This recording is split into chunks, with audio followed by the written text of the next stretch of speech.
Have you ever felt called to something more, but worried about the unintended consequences that may come with it? Wondering how, or even if, you could expand to that next level or take on that new thing without it costing you things like your relationships, or your health, or your general enjoyment of life? Well, today's guest is a solopreneur who earns 7 figures a year and does it working just a few days a week while traveling the world. Once held back by fears of growing too big, she's sharing today about what was preventing her from making the level of impact she felt called to, and revealing how she broke through to now be living the dream. So come on in for our first ever episode of Transforming Millions, where women leaders get real about what it really takes to make world-changing impact without life-sucking consequences. Please join me in welcoming today Carla Biesinger. Carla, I am so excited to have you here today. This is such a treat to be able to have you on the show and highlight you and the work that you're doing. Thank you so much, Spencer. I'm super honored to be here. Awesome. So many people in our audience, I think, are on the same path as you or aspiring to be on the same path to achieve the successes that you have. Tell us a little about how you got here. So, like you said in the intro, my first business was actually a restaurant that I had in Argentina together with my then boyfriend. And while it was an incredible experience and I learned so much from it, it definitely didn't align with my overall life vision of having the freedom to travel, having the freedom to spend winters in one place and summers in another place, because having a restaurant is really, you have to be in one place. You have to be there. You have to be there on the weekends. You have to be there at night. So it definitely was very limiting in terms of freedom. Yeah, and so freedom, the restaurant business is not the one to go into. And so while I loved so many things about that business and dealing with clients, meeting people in real life, once we broke up and I kind of realized, okay, I have to start over because he basically kept the business and I was literally left with nothing. I moved back in with my mom and eventually took a job working for a friend in Mexico in an online marketing agency. And eventually after 5-6 months, I realized I don't actually want to work for anyone else.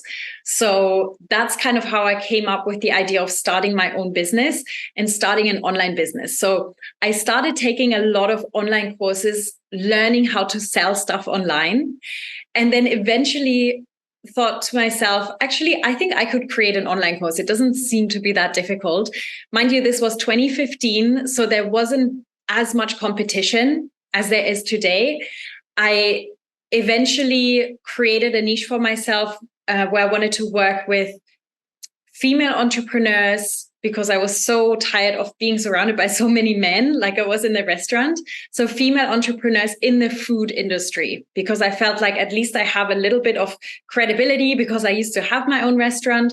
So I started creating an online course teaching foodpreneurs how to grow their audience through Instagram. And that's basically how my first course, Instagram Secrets to Success, was born, which then over the years I scaled and we branched out. And now I work with women from all different niches, but with that same mission of helping them build thriving online businesses. That is awesome. It's funny, I've known you well for quite a while now, and I never knew some parts of that story. That's fascinating to me that you started with foodpreneurs. I love that term. And one of the things, just for our audience to know, one of the things that I think is somewhat unique about Carla is that she really has built a business starting from that Instagram presence. I actually just received an email the other day I'm still on the distribution list from one of my first business coaches who specifically just mentioned the other day in an email about how she's like, I've worked with people that are, Instagram influencers that have 2 million followers and haven't been able to sell a $35 t-shirt. And so just because people have millions of followers doesn't mean they can actually monetize and turn it into a business. And that's one of the areas that you have really been especially successful in. Definitely. And I had that struggle. I was really good at growing an audience, and it took me years to understand how to actually monetize and how to feel comfortable and confident selling what I had to offer. Yeah. Yeah. What would you say one of the biggest struggles at that time was for you as you were kind of trying to figure out how to sell it online? So in the beginning, I was actually really lacking confidence. I think it had to do with the fact that I felt like I didn't have enough experience. I didn't have enough skills. Also, in the previous business, my ex was kind of the face of the business. He's very extroverted and like loves the limelight. And I'm much more introverted and actually love to just be the person kind of on the sideline. So learning how to become visible and feeling confident in talking about my offers and getting the confidence to really believe that my offers are valuable and therefore feeling confident promoting them. That was a really big learning curve. And I think I chose to create online courses because I thought I could just hide behind my product, that I could just put it out there. And silly girl. Right. So yeah, it took me a couple of years until I was really able to show up and to do webinars and to sell and to do videos and all of those things. So I think that's something a lot of people and a lot of women struggle with, is that fear of being visible and thinking like, what is this person going to think about me? Or what is my mom going to think about me? Or what is my friend going to think about me? And for me, it was a little helpful because I started my Instagram account without telling anyone that I was doing it. So I actually didn't have friends or family members follow me until much later. And sometimes now it's like, oh, I have that nudge, it's like I'm posting something that's maybe a little triggering. I'm like, oh, what are people going to think? But hey, I think focusing on the mission and doing it anyway, instead of giving into your fears and those fears of what other people are going to think of you, is so important. Yeah, absolutely. And, that's so much what I want to focus on in this show in general, is on those, those underlying fears that sometimes can get in the way of our success. That, certainly strategy and tactic is critical. We need all those things. We need to know how to take the right steps forward. But if there's that inner fear stopping us from taking those steps, doesn't do much good to know all the information we know if we're not taking action on it. Yeah. And it's interesting too, one of the things that was occurring to me when you were saying that was Brene Brown, I think, has said before about how like females are socialized to be pretty and to be, nice and to be liked, and boys are socialized to be strong and to be smart. And so, it's not to say that it's an absolute across the board that we're all, stuck with that programming, but there is some. It's to some extent the air we're breathing that we may not even consciously realize, but we do worry about what people think of us and how we look to others. Yeah. So why are you, I think maybe you kind of started to allude to it some, why are you so passionate about this? Why this business and for this audience? It has to do with my own story and really the fact that I had to start over and that I was depending so much on a man financially. My whole life was around this business and it was his idea. So at the end of the day, even though I was there basically from day 2, it was his business. So when we broke up, he kept the business and I had nothing. So that whole process of starting over, and I was 29 at the time, and feeling like I don't really have any real skills, who's going to hire me?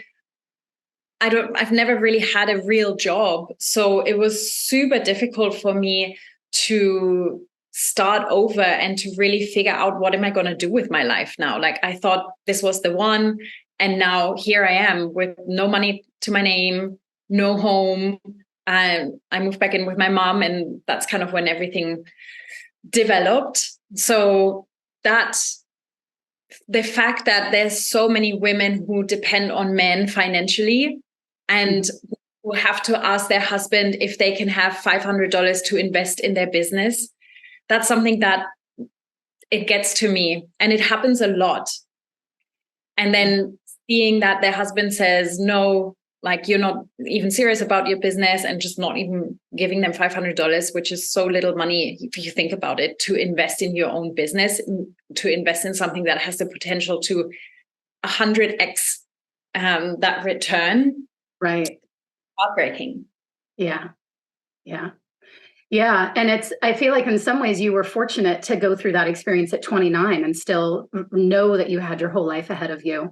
Whereas I think there are times when women sometimes don't encounter that until their 50s or their 60s and still do have their whole life ahead of them of, you know, it may be at a different stage, but still it's like today is the first day of the rest of your life kind of thing. But I remember even when I was splitting from my ex of 14 years, I went to a women's, what was it? I can't remember what it was called, but it was basically like a women's support center to help with things like they gave some free legal advice and some free financial advice and things like that. And I was sitting in class with other women, and a number of them had been stay-at-home moms and you know, got to a certain point where the husband turned them in for a new model, and they suddenly were like, I have no skills, I have no ability to do anything, I'm stuck basically. And so yay for you, I guess, to some extent, that it happened early on and now has inspired you to help so many other women at what other point in their life to be able to do that. Yeah. Yeah. So Awesome. I think so much of how we build our businesses comes down to our personal stories and the challenges that we've overcome and why we're passionate. And even just having gone through something, it makes you relatable. And that at the end of the day is why someone will choose you and buy from you or someone else. Yes.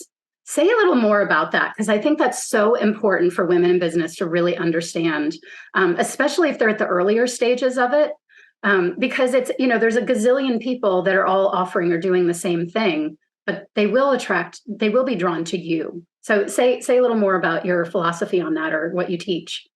Yeah. And, you know, I think that's definitely a fact. There is probably already someone doing what you're wanting to do, or that if you're already in business, there's other people who are selling very similar things, which at the end of the day is not a bad thing, right? Competition just means that there's demand, and that means there is a market and there's people willing to pay for what you're trying to sell. So it's really more about what makes you unique and how can you stand out. And I think especially now, you know, there's this trend of supporting small businesses.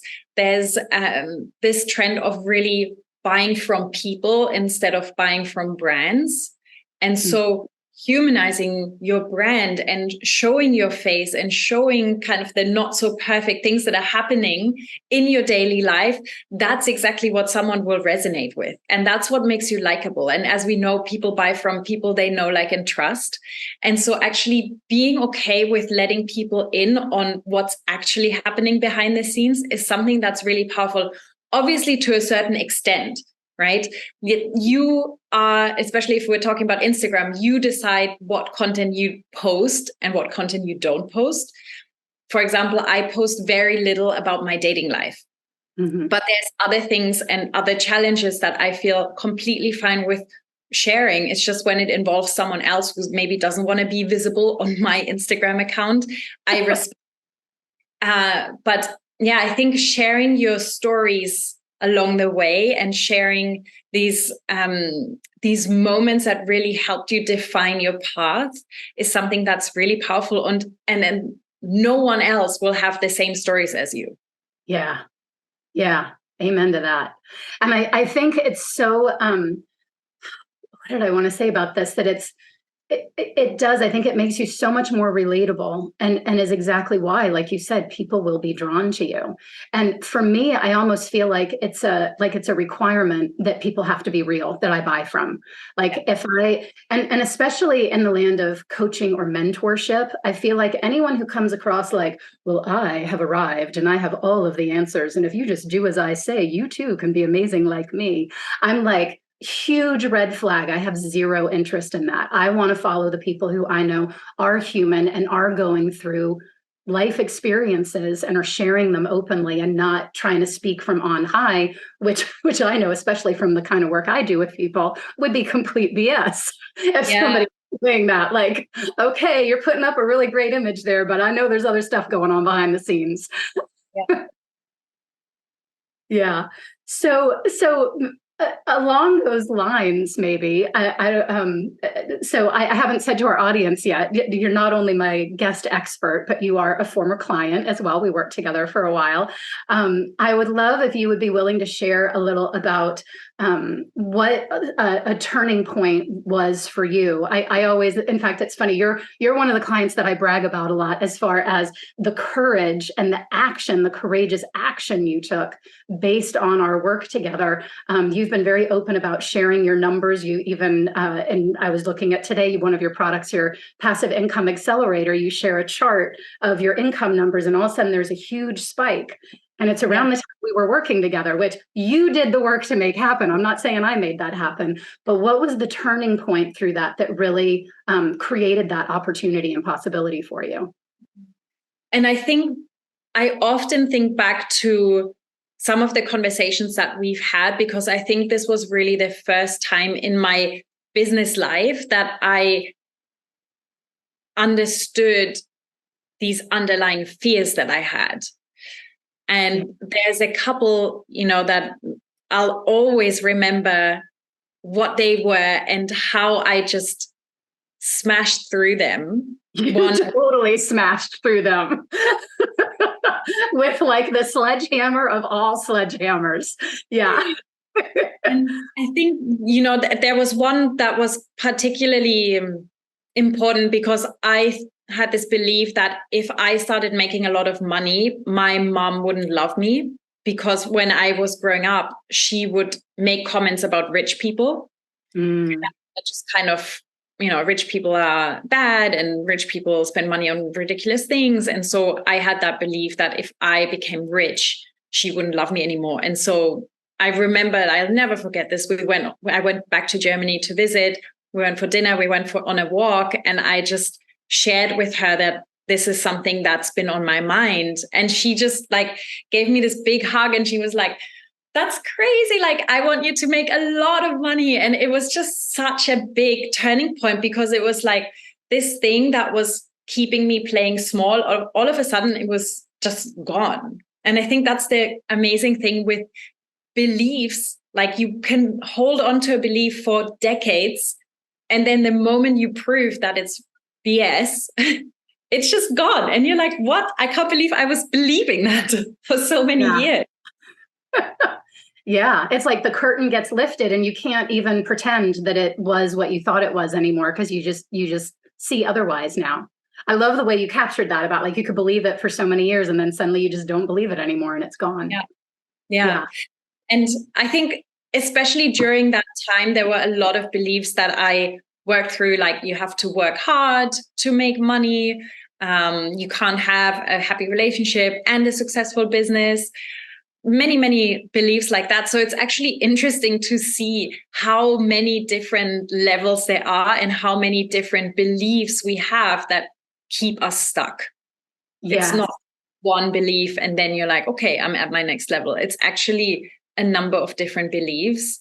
And I think working with you was so powerful, because sometimes you just don't see your own BS, right? It's when someone points it out and it's like, is that really the truth? Then you're questioning. Yeah. And I remember having that the first time that I think I did almost say that to you of, well, is that really true? Or is that just how you see it? And it's funny. One of them was about, is it okay if I say about one of the ones about relationships that you had mentioned, that one of our first calls, I think that kind of came up of it kind of seems like you have this either or, either you can have a great relationship or you can make a lot of money, but you can't have both. And we talked through some of where that belief came from.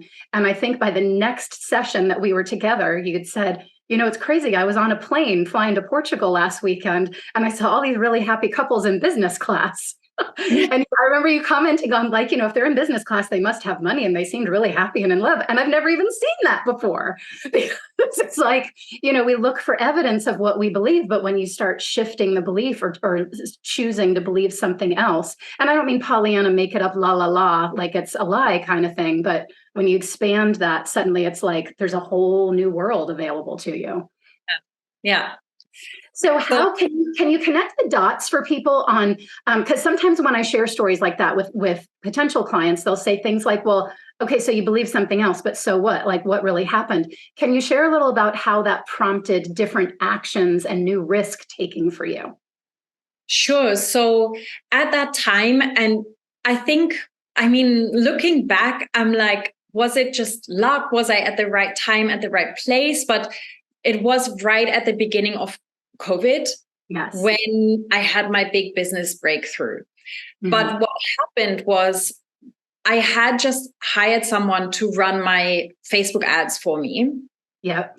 He was slowly scaling the budget. So up until this point, I maybe had spent $2,000 a month on Facebook ads. Mm-hmm. Then I hired this guy and he started scaling. And because I was like, okay, I feel like I'm ready to invest more because I see that there is a high potential on that, like there's a return on that investment. And so, yes, what if we invest more? What if we go bigger? And then all of a sudden, my business went from 10K months to having my first $70,000 a month, $90,000 a month. And it definitely had to do a little bit with COVID because everyone was sitting at home, was watching webinars. But if I didn't have the belief that I could make money with my ads, I wouldn't have scaled and I would have probably just continued to dabble. But because I'm really ready to play big and to go all in, I think that's a combination of why things happened the way they did.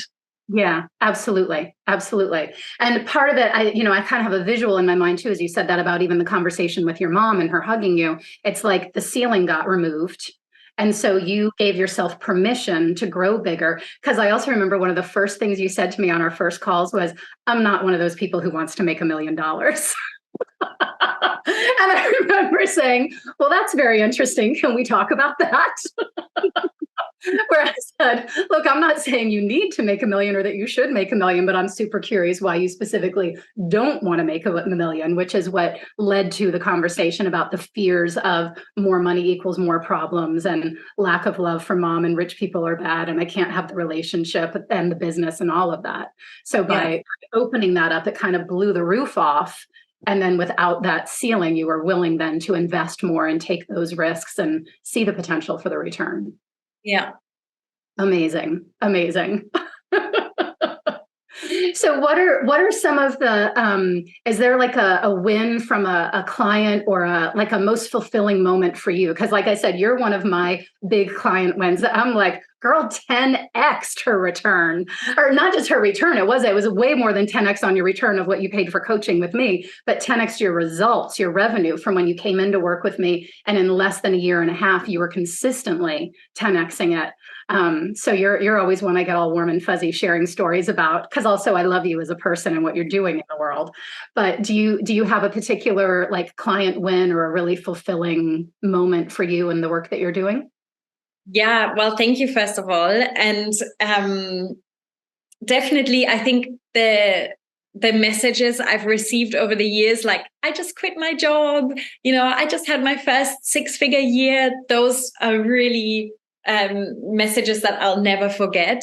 I think overall, there's a few messages I've received from women who've quit their job in order to go all in with their business. And that's obviously very much aligned with my mission of helping them create the freedom and the independence and the wealth. And then seeing how over the years they've created multi-6-figure businesses.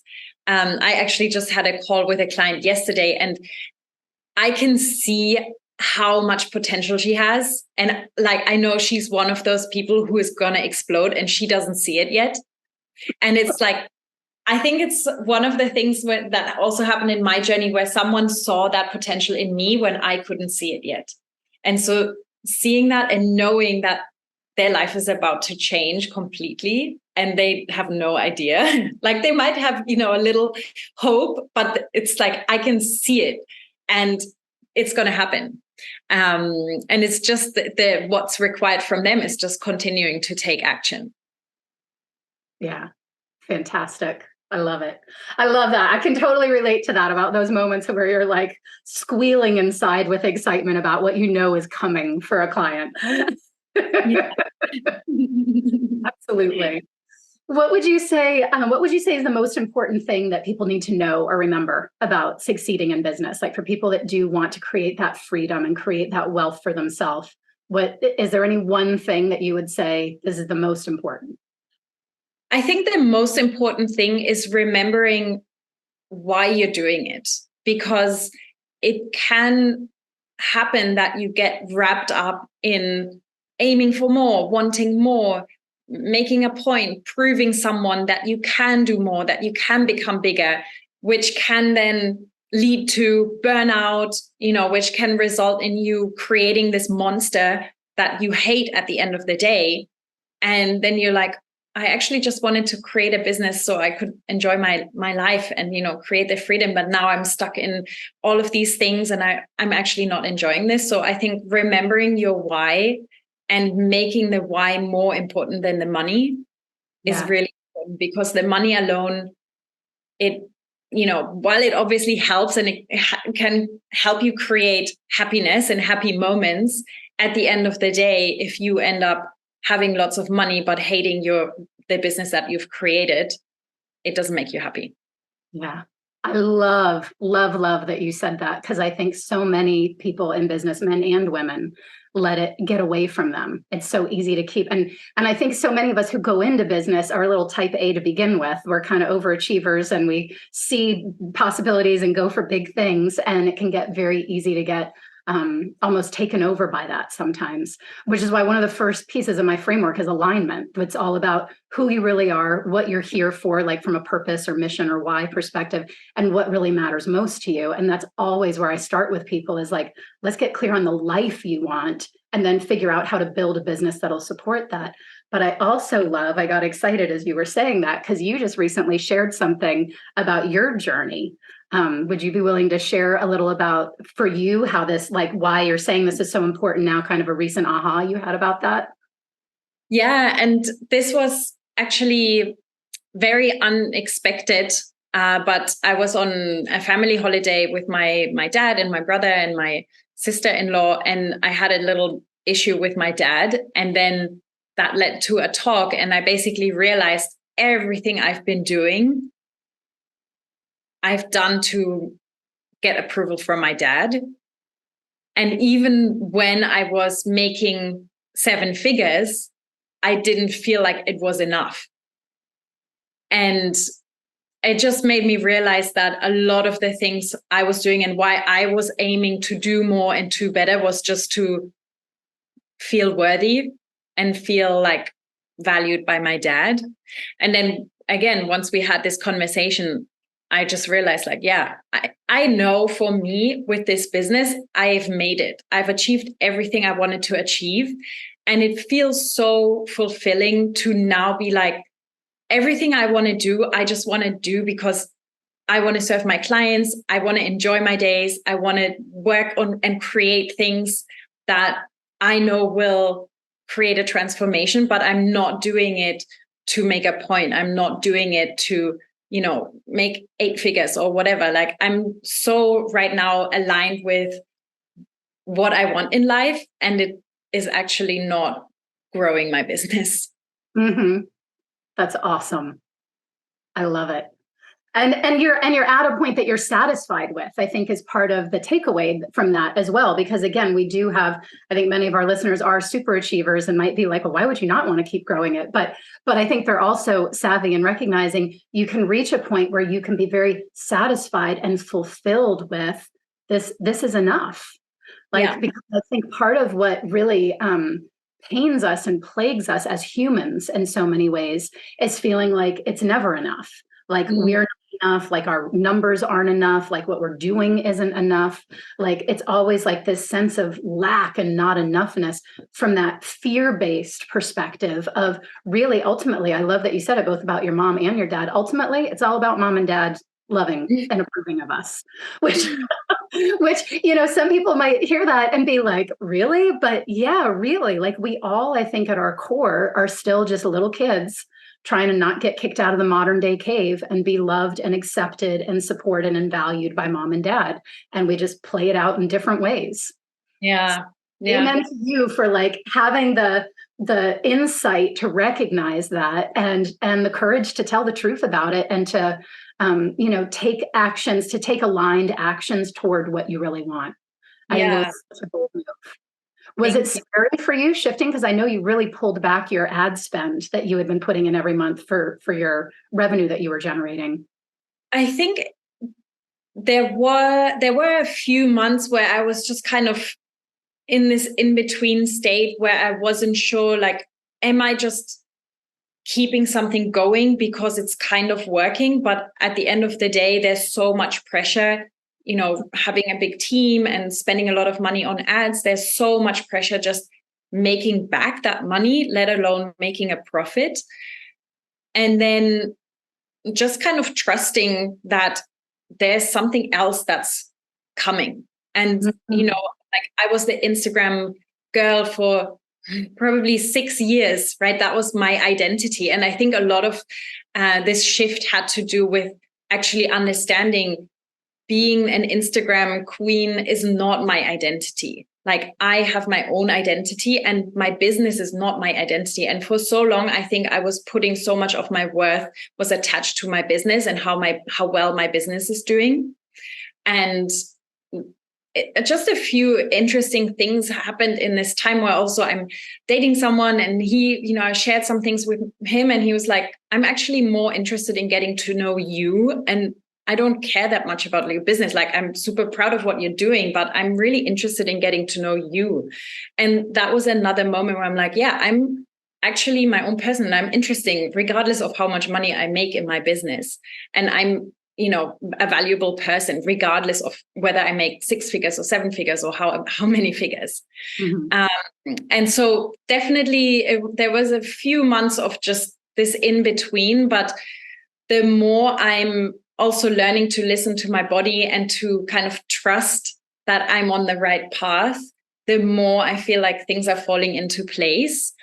And yeah, I'm working on different things. I have a vision for this business. I also have a vision for something else that I want to create that's not quite ready to be talked about. But, there's other things that are coming. And it's just sometimes you have to let a part go in order to grow into the next version of yourself. And I think that letting go is never easy, but it's necessary.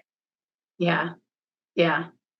Yeah, I always have this vision of like kind of standing on the edge of a cliff or a chasm of sorts, and it's like sometimes we're holding on so desperately to the tree on the edge, trying to reach over to the other side, but it's like you got to let go to be able to make the jump over to the other side and trust that you're gonna get there. And it sounds like you're doing exactly that. We'll have to have you back when your new thing is ready to share about.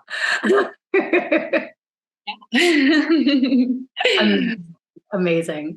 So and Carla, thank you so much for being here today. For any one of our listeners or viewers who want to learn more about Carla and how you can create passive income, you can follow her on Instagram at Carla Biesinger, which is, can you spell that for us just for people that might only be listening? Yeah. CarlaBiesinger. Awesome. Thank you. And I will put that in the show notes for anyone who may be accessing online as well. And she is generously offering all of our viewers and listeners today access to her 6-figure formula masterclass at no charge. It will also be linked in the show notes. Great masterclass to get really an idea of some of these principles and her framework that she teaches from to really get an idea of how you can start building six-figure revenue and passive income as well. So Carla, thank you again so much for being here today. I so appreciate you being on and sharing yourself so openly. And I've always loved that about you from the first moment I met you at a business event where we first met through a former coach we both worked with. I just always have felt just such a genuine warmth and authenticity from you. I just feel like you have an enormous heart and you are pure gold. And I think the world is better with you in it. Thank you so much for being here today and sharing with us. Thank you so much, Spencer. Thank you. Thank you so much for joining us today for this very special first ever episode of Transforming Millions, now airing on Expand ITV, YouTube, and anywhere you get your podcasts. If you'd like to learn more about how you can unleash your power like Carla did to profitably and sustainably make the full impact you know you're here to make, and do it in ways that work for you without life-sucking consequences, go to transformingmillions.com and sign up for our free masterclass. And be sure to subscribe and stay tuned for an announcement about a live coaching and connection event coming soon. See you next time.